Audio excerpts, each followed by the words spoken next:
Bonjour, je m'appelle Benjamin Simonet, je suis un ancien étudiant de Montpellier Management et je vais vous raconter comment je suis devenu prodige de la République. Alors moi je suis rentré à MoMA en 2017 et je sors en fait d'un bac technologique STMG et j'ai fait une licence 3 en management et stratégie avec Madame Sylvie Samu.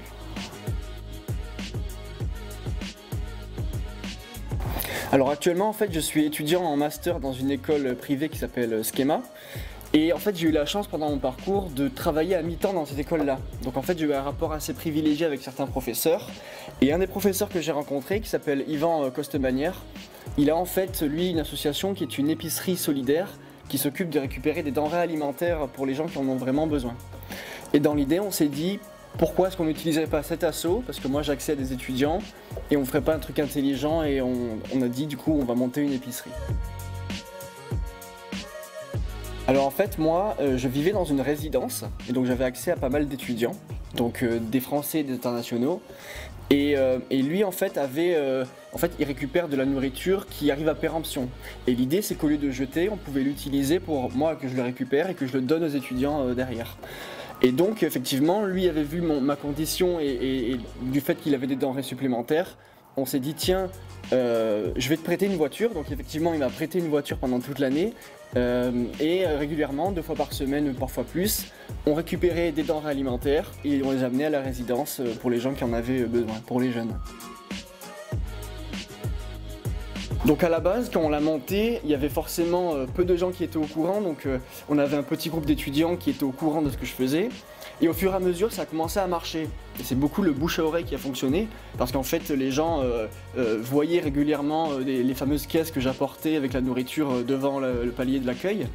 Et au fur et à mesure, le bouche à oreille du coup s'est fait, le nombre d'étudiants a augmenté, et au fur et à mesure, j'avais de plus en plus moi de nourriture que je ramenais. Et le groupe s'est agrandi et on a fini avec plus de 50 étudiants qui étaient nourris tous les jours, quoi. Effectivement, on ne parlait que de nourriture, donc ça a aidé beaucoup de personnes qui en avaient besoin.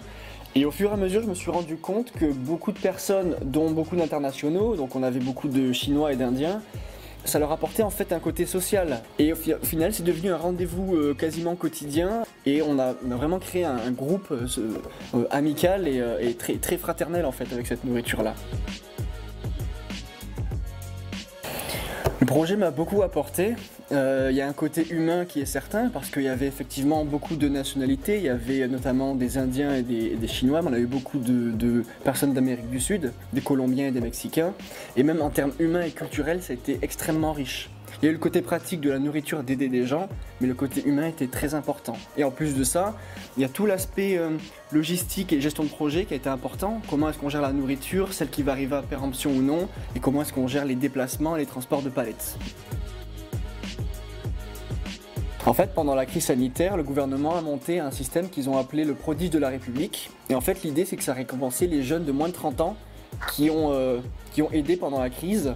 Et l'idée, c'est que ça marche comme du parrainage. Donc, quelqu'un nous parraine. Donc moi, ça a été le cas par Yvan Costemanière, du coup, le président de l'association, qui a proposé ma candidature. Et effectivement, j'ai eu cette distinction qui est le fruit d'un effort, en fait, et qui est vraiment... Ça fait du bien, pendant la crise, ça prouve que les actions qu'on a faites n'étaient pas inutiles, elles étaient importantes. Et voilà, que du bonus pour cette distinction. Et effectivement, on a eu la chance d'avoir la remise des diplômes officiels à la préfecture de la région PACA. Dans ce que le projet m'a apporté, j'ai effectivement mentionné la gestion de projet en tant que telle. Et en fait, c'est quelque chose que j'avais déjà vu quand j'étais à MoMA, en L2 et en L3, de par les 2 stages qu'on a. Les 2 en fait m'ont apporté un côté professionnalisant et en fait j'étais déjà habitué à travailler de cette manière-là. Et deuxièmement en fait on a une gestion de projet à faire en L2 qui était pour notre cas à nous de monter une association et donc tout l'écosystème associatif je le connaissais déjà et ça m'a aidé énormément à monter ce projet de A à Z. Donc dans ce qu'a m'a apporté Montpellier Management, je retiens beaucoup de bonnes choses et notamment 2. Le premier c'est le corps professoral en fait, qui je trouvais beaucoup très à l'écoute en fait et très disponible dès qu'on a la moindre question et qui nous accompagne dans notre projet, quel que soit le projet. Et le deuxième point c'était tout le réseau alumni que propose Montpellier Management.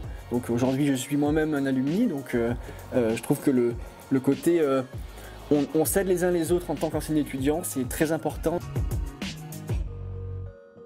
Donc actuellement, je termine mon Master 2 en intelligence artificielle et en data science appliqué au business à Paris.